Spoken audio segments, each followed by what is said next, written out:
Біз жаймен сатылым алып келетін посттарға тақырыбына көшеміз. Бұл неліктен маңызды сізге, мұны ары қарай біліп жатасыз. Қараңыздар, бұл жерде айтатын пайдалы момент. Қараңыз, сіз өзіңіздің блогыңызға кәсіп ретінде қарауыңыз керек, жұмыс ретінде, кәсіп ретінде, бизнес ретінде. Сіздің блогыңыздың басты лицосы сізсіз, басты тұлғасы сізсіз. Сіз бірінші очередь өзіңіздің блогыңызда өзіңізді сату керексіз, өзіңізді тұлға ретінде. Бұл енді былай біртүрлі естілгенмен, бұл нені білдіреді? Яғни сіздің блогыңыз болғандықтан сату деген ол былай ғой, сату деген дүкенде продавщица жаңағы нанды сатып алушыға беріп жатыр, ақшасын алып жатыр. Ондай емес. Сату деген сөздің мағынасы кішкене басқаша түсіну керек. Сату деген ол адамдардың сізді оқуға деген желаниясының ашылып тұруы, сізге деген лояльность, сізге деген сенімі, сізді көргісі келсе, сізбен танысқысы келетін, бір сізге деген бір жақсы көңіл күймен, бір жақсы көзқараспен сізге қарауы, сізді ұнатуы, былайша айтқанда. Вот сондай егер сезім тумаса, сіз өзіңізді жаман блогермін деп санай беріңіз. Сондықтан сіз өзіңізді сатуды жасап отыруыңыз керек әрқашан. Сіздің бизнесіңіз болғандықтан, сіз бизнесіңіздің көзі болғандықтан өзіңізді сата білу керексіз. Ол деген қалай? Сіз адам болғандықтан, сіз зат емессіз, адамсыз. Сіздің адам болғандықтан өзіңіздің бір жақсы қасиеттеріңіз бар, әдемі жерлеріңіз бар, қырларыңыз бар, бір әдемі даусыңыз бар, түріңіз бар, мысалы, өмірлік тәжірибеңіз бар, отбасыңыз бар, тексттарыңыз бар, ойларыңыз бар, армандарыңыз бар. Сол арқылы сіз сол өзіңіздің қырларыңызды сипаттап, көрсетіп, айту арқылы өзіңізге деген реакцияны тудырасыз. Өзіңізді таныстырасыз адамдармен. Өзіңіздің блогыңызды адамдар сізді көбірек оқығанын, өзіңізді тартуын жасайсыз. Мысалы, ол процесс бірден жүрмейді, бірден пайда болмайды. Бұл процесс жаймен жүретін нәрсе. Ол деген қалай? Сондықтан сіз жаңағы әр пост жазған кезде, әр пост емес, әр екінші пост, әр үшінші постта, мысалы, өзіңіз жайлы жазып жатқан посттың бір аяқ жағында немесе общий смыслында өзіңізді мақтау сөздері болу керек. Бұл адамға подсознательно ақырындап әсер ете береді, сіздің оқырмандарыңызға. Сізді оқыған сайын ол адам тартыла береді, ол өзі білмейді қалай екенін, қалай оған сатып жатқанын да байқамайды. На самом деле сіз өзіңізді тұлға ретінде оған сатып жатырсыз. Яғни бір айда 3-4 пост өзіңіз жайлы жазып тұруыңыз керек. Сіздің қандай қасиеттеріңіз бар, сіз мына нәрсе жайлы қалай ойлайсыз. Непременно өзіңіз жақсы қырларыңызды жазыңыз, өзіңізді мақтап жазыңыз. Сізде осындай нәрсе бар, осылай ойлайсыз деген сияқты. Анда-санда бір күлкілі етіп, бір минустарыңызды жазуға болады, ондай не емес, бір күлкілі етіп. Но жақсы жақтарыңызды жазуға тырысыңыз. Өзіңіздің блогыңызды 1-2 сөйлеммен сатып отыруыңыз керек. Өзіңізді сатып отыруыңыз керек. Өзіңіздің блогыңызды. Яғни бір мақтап кетуіңіз керек өзіңіздің блогыңыз. Мысалы, мен сториста да, мысалы, менің блогым осындай пайдасы келіп жатыр адамдарға, осы блогым менің өмірімді де өзгертті, осындай блог. Енді өзіңіздің сөздеріңізбен, мен өзім басқаша көрем бұл нәрсені, кішкене басқаша жасаймын. Бірақ главный суть, сіз әр постыңызда осы нәрсені қолдануыңыз керек. Міндетті түрде қолдануыңыз керек, сипаттауыңыз керек, жазуыңыз керек. Адам сіздің аудиторияңыз сізге ынтық болу керек, бұл сол үшін керек. Және жалпы осы сатылым әкелетін, сатуға арналған посттар не үшін керек? Сіз болашақта монетизация жасайсыз, міндетті түрде парақшаңызбен ақша табасыз. Сіз основной доходы блогер басқа да өзінің доходынан бұрын, басқа мүмкін бизнесі болмаса, ол жарнама арқылы табыс табу. Яғни сіздің парақшаңызда бір кәсіпкерлер өзінің тауарының немесе қызметінің жарнамасын шығарады, сіз сол үшін өзіңіздің ақшаңызды аласыз. Бірақ сіздің парақшаңызға ол жарнама шыққан кезде сіз оны дұрыс жарнамалау керексіз қой, көрдіңіз, сол үшін керек. Бұл да бір ауқымды тақырып, бұған жақсылап үңілеміз, бүкіл қырларын, сырларын сізбен бөлісемін. Бұл нәрсе сізде жақсы жұмыс істеудің арқасында сіздің жұмысыңыз жақсы жүреді, сіздің табысыңыз да жақсы болады. Бұл нәрсені көп блогерлер біле бермейді, қолдана бермейді. Сондықтан сіз ерекше боласыз. Біздің обучение қыздарының жұмысы осы арқылы жақсы жүретін болады. Жарнамалық посттар тоже бөлінеді. Біз алдында сторителлинг жайлы, жаңағы өзіңізді сату жайлы деп айттым ғой. Бұл косвенный продающие тексты дейді. Яғни сіз неосознанно өзіңізді сатып жатырсыз деген нәрселер. Ол прямой жарнама емес. Ол осындай басқаша түріне жатады. Подсознательный былай ақырындап әсер ететін жарнамаға жатады. Ал мынау жарнама, сіздің парақшаңызда шығатын жарнамалар, сіздің ақшамен төленген жарнамалар, ол уже прямой продажа, прямая реклама ретінде саналады. Яғни осы затты сатып ал, осы парақшаға жазыл, осы блогерға жазыл деген, ол уже прямой рекламаға жатады.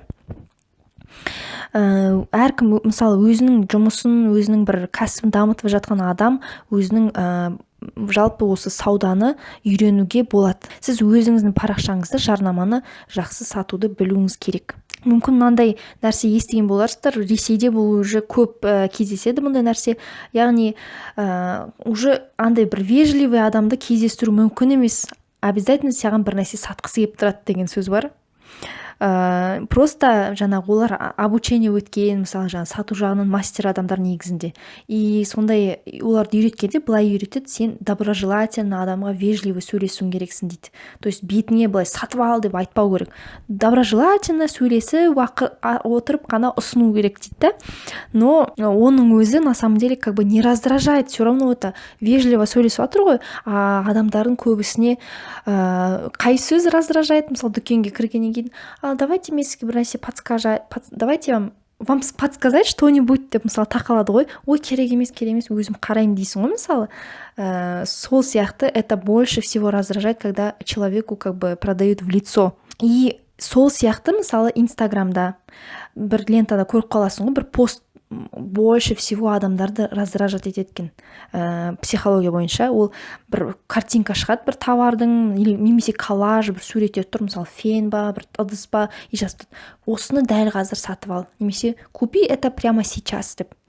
И таңертең кешке сондай ғана посттар шығады, басқа ештеме жазбайды. Бұл дұрыс емес парақша біріншіден, и ол адамды капец раздражает, сондықтан инстамагазинға жазылғылар келмейді ондай.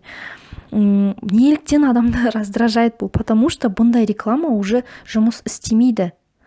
Яғни кішкене болса жұмыс істейді, бірақ раздражает адамны. Ұнатпайды ондай реклама әсер етпейді адамға. Нәже сатып ал деп жазды екен, давай мен сатып алайын деп ешқай адам олай ойламайды. Солай ойлағандықтан бұл нәрсе одан сайын жұмыс қазір ондай не работает уже Инстаграмда. Инстаграмда мүлдем олай уже сату әдісі дұрыс емес. Сондықтан мен өзімнің блогерларымды өз парақшасында кәсіпкерлерді блог арқылы сатуды, өзінің тауарларын, өзінің кәсібін жүргізуді үйретемін. Сондықтан сіздің әр жазған постыңыз, әр екінші, үшінші жазған жаңағы продающий посттарыңыз, олар напрямую адамға сатып ал демейді, ол как бы намек тастайды. Мен осындай мысалы пост жазыңыз, мен осындай торттар пісіремін, сонымен байланысты бір әңгімеңіз жаздыңыз, оқиғаңыз жаздыңыз ғой.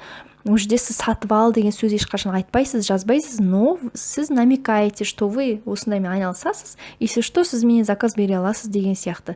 А когда сіз напрямую сатып ал деп жазбасаңыз, адамдар все равно еще больше қызыға бастайды да, комментарийде жазады. Сіз осындай торт пісіреді екенсіз, қай жерден заказ беруге болады, қанша тұрады бағасы деп уже сондай посттан кейін уже директіңізге жаза бастайды. Жалпы бір жаңағы продающий текст, мысалы бір товар жайлы продающий текст жазбас бұрын, сатып ал дегенді білдіретін, оған дейін сіз мынандай бірнеше сұраққа жауап беру керексіз.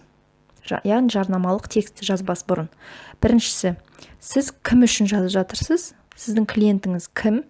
Екіншісі, осы товарды сатып алуға деген негізгі себептер. Ол клиент не үшін сатып алу керек? Үшіншісі, ол адамға бұл қызметтен, бұл тауардан қандай пайда келеді, қандай выгода. Сіз оған қандай обещание бересіз. Обещание деген қалай болады қазақша? Сіз ол адамға қандай уәделер бересіз. сіздің парақшаңызда адамдар комментарий жазу үшін, сіздің посттарыңызға репост жасау үшін не істеу керек екенін көбісі сұрап жатады. Бұл жаңа тақырып. Бұл тақырыпты біз талқыламағандығымыз алдыңғы топтарда, алдыңғы обучениеда.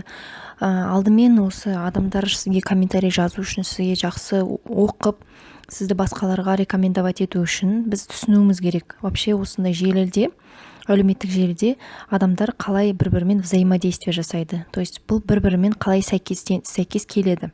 Вообще қалай оқырмандардың қандай түрлері бар, содан басталады. Біз білуіміз керекпіз, қандай оқырмандар бар және соған байланысты. Яғни ол барлық адамдарды комментарий көп немесе біреуде комментарий аз деген ондай болмайды. Негізінде оқырмандардың белгілі бір түрлері бар. Бұл жаңа ақпарат. Бірінші түрі ол ақылды, оқымысты, ізденімпаз адамдар. Бұлар жалпы пабликқа, бір группаға немесе блогқа не үшін келеді? Олар пайдалы ақпарат іздеу үшін келеді. Пайдалы ақпаратты іздеп оқу үшін. Мысалға, маркетинг жайлы жазатын блог парақшаны олар тауып алады да, іздеп келіп оқиды. Жаңа мақалаларын, посттарын барлығын оқиды. Яғни маркетинг жайлы блогтар маркетинг жайлы ақпаратты оқиды да, өздері қолданып, үндемей ғана оқып кетеді. Олардың мақсаты жаңа білім алу немесе бір жаңа навык алу және содан бір пайда алу. Сондықтан егер оған жаңа парақша ұнаса, олар ары қарай да оқи береді. Бұлардың взаимодействиялары қалай? Бұндай адамдар көбінесе жай ғана оқиды, тіпті лайк баспау мүмкін, комментарий да жазбау мүмкін. Оларға не до этого? Олар просто ақпарат оқуға келді, ол сіздің ақпаратыңызды ғана көтереді, болды. Олардың мақсаты сол. Анда-санда лайк басу мүмкін, егер қатты бір нәрсе ұнаса, және ол адамдар көбінесе өздерінің ақпарат сақтап алады. Яғни ондай адамдардан лайк күтпеуге болады. Лайк күтпеңіз, комментарий да күтпеңіз. Олар сіздің парақшаңызды оқыды, болды, анда-санда бір рахмет айту мүмкін. Екінші тип ол орысша сөзбен айтқанда тусовщики дейді. Олар қалай? Олар просто сіздің парақшаңызға келіп, өзінің бар екенін көрсетіп кетіп, бір тусовка жасағылар келеді. Көңіл күй, жақсы настроение үшін келетін, әйтеуір көңіл көтеру үшін келетін жаңа тусовщиктар, олар көбінесе қай жерде движуха болып жатыр, мынандай орысша сөзбен айтқанда, сол жерде жүреді. Движуха жоқ, оларға қызық емес. Мысалы, бір блогерда қаншама комментарий адамдар бір-бірімен ұрысып жатса, сөйлеп жатса, бір қызықты тақырып болса, обсуждаемы, сол жерге обязательно келіп комментарийін жазып кетеді, сөйлеседі, болды.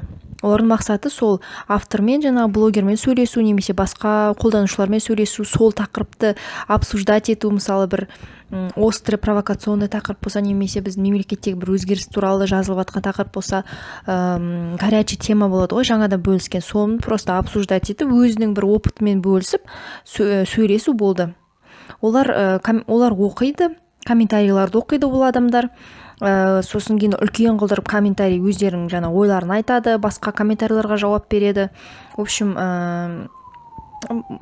активный адамдар. Көбінесе жаңағы комментарий көп, лайк көп посттардың астында пайда болады. Сонда движуха болып жатқан жерде. А егер ешқандай комментарийлар болмаса, мысалы постта, скорее всего, олар комментарий жазбайды. Вот сондай адамдар. Үшінші тип ол фанаттар. Ол адамдар сіздің фанаттарыңыз. Яғни сізді жақсы көретін. Сіз немен айналыспасаңыз да, не жазбасаңыз да, олар сізді прям с удовольствием сіздің әр постыңызды жібермей оқиды, сіздің жаңағы жетістіктеріңізге қуанады, және сіздің әр болып жатқан движухаңызға да вписываться етіп, кәдімгідей сізді оқиды.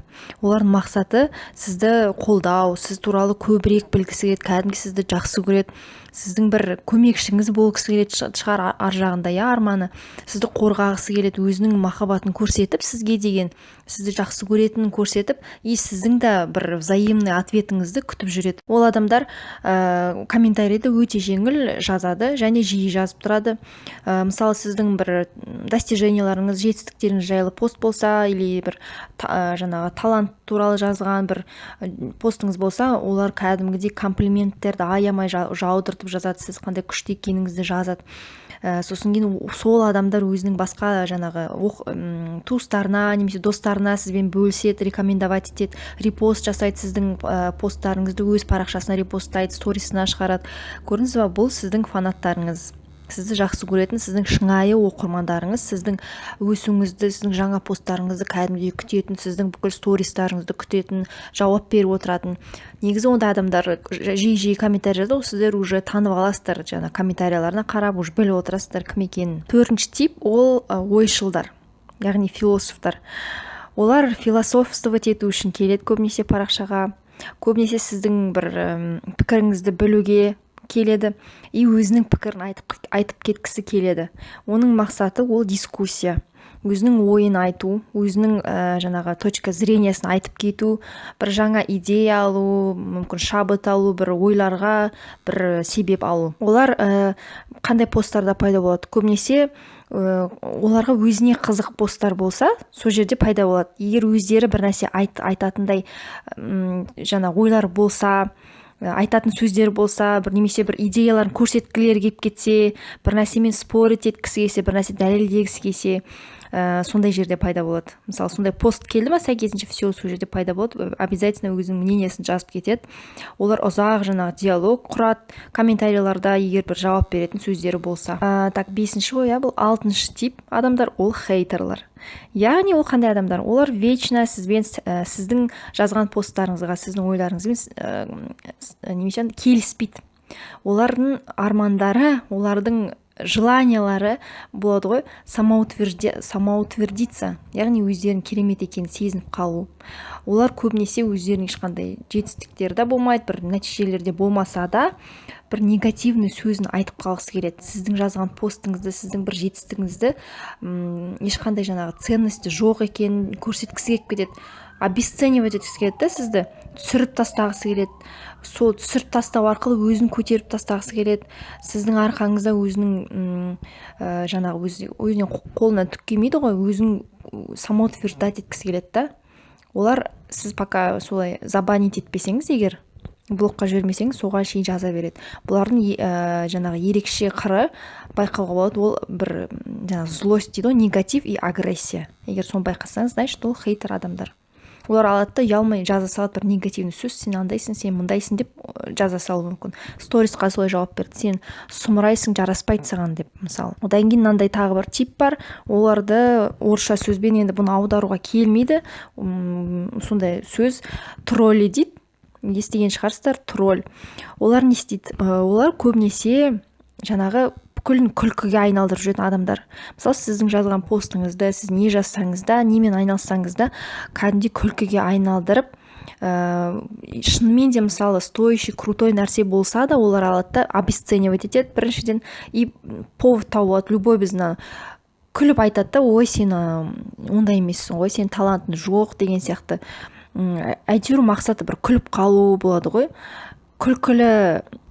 как сказать, күлкіге повод табу. Мысалы, басқа жұлдыздардың мысалы комментариялар оқисыз ғой, болады ғой, күліп, ана жері андай екен, нәски жыртық екен деген сияқты сөйтіп міндеттері жазып кетеді. Тоже оның мақсаты самоутвердиться, өзінің бір солай демалып қалады. Олар тоже оларға басқа адамдарды унижать еткен ұнайды. Бұлар неге хейтерларға қатты ұқсайды, бірақ бұларда агрессия мен негативке емес, именно күлкіге, издевательствоға кішкене акцент болады. Оларда андай шуткалары не очнеский болады ғой, желчь дейді ғой, өздерінің желчьтарын шығарғылар келіп, сондай жаман шуткалар жазады. И хейтерларды да, осы тролльдарды да міндетті түрде нету керек, банға жіберу керек. Сосын соңғы тип адамдардың ол наблюдательдар. Олар өздерін мүлдем ешқалай көрсетпейді, лайк баспайды, комментарий жазбайды, бірақ олар сізді міндетті түрде оқиды. Үндемей ғана оқиды. Олардың негізгі мақсаты ол сізде не болып жатыр, соны біліп отыру, сізді аңдып отыру, сізді оқу, сіздің жазған пайдалы посттарыңызды қолдану болды. Олар тіпті кейбір адамдар айтады, что олар тіпті даже подписанный болмауы да мүмкін. Анда-санда сізге кіріп отыру мүмкін, сіздің атыңызды жаңа поискта іздеп. Но олар лайк, комментарий қоймайды мүлдем. Иногда бір нету мүмкін директіңізға жазу мүмкін, жеке айтуыңызға мүмкін, осы мен сізге комментарий жазбаймын, бірақ сізді оқимын деген сияқты. Но наблюдателер өте көп. Мысалы сізді парақшаңызда охват жинады ғой, егер сізде комментарий көп болмасын, лайк нормальный жинады, комментарийіңіз да нормальный, бірақ сіз ойлағандай болмаса, но все равно сізде охватыңызға қарау керексіз статистикада. Сізде 5000 охват бар, немесе 1000 охват бар. Это означает, что 1000 адам уникальный. Вот Инстаграм ол қателеспейді ғой ешқашан. Инстаграм сондай бір статистикасы бойынша, значит сіздің постыңызды 1000 адам өткізіп жібермей оқыды деген сөз. Статистика жөнінде біз әлі подробно айтам нақтысын, но осыны айтқым келіп тұр. Мысалы показ деген бар. Ол показ деген сіздің постыңыз қанша адамның парақшасына шықты. Мысалы показыңыз 5000 болса, охватыңыз 2000 болса, значит 5000-нан 3000 адамы бүйтіп жылжытып өткізіп жіберген, а 2000-ы сіздің постыңызды оқыған. Но при этом сізде 2000 охват, 200 лайк, 20 комментарий болса, сіз как бы грустить етпеу керексіз. Значит, самый главный 2000 адам сіздің постыңызды оқыды. Просто оның арасында бір философтар болуы мүмкін, наблюдательдер болуы мүмкін, тусовщиктар болуы мүмкін. И олар просто комментарий жазғысы келмеді осы жолы. Олар анда-санда басқа посттарыңызды жазады. Яғни олар күндегінде жаза бермейді. Көбінесе сіздің фанаттарыңыз, сізді шынайы сүйіп оқитын, қолдайтын оқырмандарыңыз жазып отыруы мүмкін комментарий. И сол тақырыпқа қызықты өз ойын айтқысы келетін адамдар жазу мүмкін. Сондықтан это вот так вот работает. Осыны біліп жүріңіз. Сатуға бағытталған посттарды, продающий посттарды сіз кімге жазасыз? Сіздің клиентіңіз кім? Сіз соны білуіңіз керек. Біз целевая аудитория туралы бір емес бірнеше рет айтып отырмыз, ылғи упоминать етіп отырамыз. Но бұл жерде бір түсінетін нәрсе бар. Целевая аудитория ол кім? Ол біріншіден ол сіз өзіңіз. Бұл подстройка дейді, сәйкестендіру. Яғни сіз өзіңіз қандайсыз, сіздің целевой аудиторияңыз да сондай болады. Яғни сіз өзіңіз қандайсыз, сіздің оқырмандарыңыз да сондай болады. Көрдіңіз бе, мысалға сіз ойыншықтар жасайсыз, ойыншықтар сатасыз, соны жарнамалап тұрсыз. И бірінші өзіңізге сұрақ қоясыз. Сіз өз балаңызға осы ойыншықтарды сатып беретін бе едіңіз? Өз балаңызды сол ойыншықтармен ойнататын ба едіңіз? Немесе өзіңіздің туыстарыңызға? Немесе бір жаңағы декор, мысалы шторы жарнамасы жасайын деп жатырсыз. Сіз өзіңіз сол адамдардың шторларын сатып алатын ба едіңіз, үйіңізге ілетін бе едіңіз, қолданатын ба едіңіз сол товарларды? Немесе бір маркетинговый агентствоны жарнамалап жатырсыз. Сіз өзіңіздің парақшаңыздың дамуын, например, немесе бизнесіңіздің дамуын сол жаңағы маркетинговый агентствоға сенер ме едіңіз, сеніп тапсырар ма едіңіз? Көрдіңіз бе? Сондықтан маңызды нәрсе әрқашан өзіңізді клиенттің орнына қойыңыз. Сол кезде сіз оларды жаңағы больше түсінесіз, оларды еще больше түсінетін боласыз. Жазған кезде де сіз сөйлеп жатқандай жазу керек та, мысалы біреумен әңгімелесіп отырғандай, сонда ол жүрекке жетеді. Андай слишком официальный қылдырып тоже керек емес жазып ше. Особенно жаңағы сатуға бағытталған посттарды, яғни ол ешкімге керек емес. Сіз жазып жатқанда бір товарды жаңағы досыңызға айтып жатқандай, немесе мамаңызға айтып жатқандай жазуыңыз керек, түсіндіріп жатқандай. Вот сол кезде адамның жүрегіне жетеді. Тіпті егерде бір уместно болса, енді сіздің жаңағы целевой аудиторияңыз сәйкес келіп тұрса, сіз емес, тіпті сен деп те жазуға болады, досың айтып жатқандай мысалға да. Ол мүмкін мынандай әсер болуы мүмкін, ол автоматты түрде бір жақындастыру да мүмкін, сіз клиентіңізбен жақындасып қалуыңыз да мүмкін сол сен деп сөйлегеннің арқасында. Сондықтан мына нәрсені де есіңізде болсын. Әр адам сол постты оқитын, сол сатылымға келетін посттарды оқитын, вообще бүкіл посттарды оқитын адамдардың барлығы, бірінші очередь ол адамдар. Олар құдай емес, олар патша емес, мысалы, олар пуп земли емес, мысалға, олар қарапайым адамдар, өздерінің қызығушылықтарымен, өздерінің армандарымен, өздерінің желанияларымен, өздерінің потребностьтары бар қарапайым адам біз сияқты. Сондықтан сіз елестетуіңіз керек жазып жатқанда, бұл кім? Бұл вообще женский пол ма, мужской ма, еркек па, әйел ма? Қандай әйел? Әлде екеуі де ма? Олар қай жақта тұрады? Олар немен айналысады? Олардың қызығушылықтары қандай? Сөйтіп жаңағы сондай посттарды жазып жатқан кезде, бір жарнама жасап жатқанда сіз елестетіп отыру керексіз. Жалпы нақты қандай тұлғаға сіз жазып жатырсыз. Осындай маңызды жайт бар.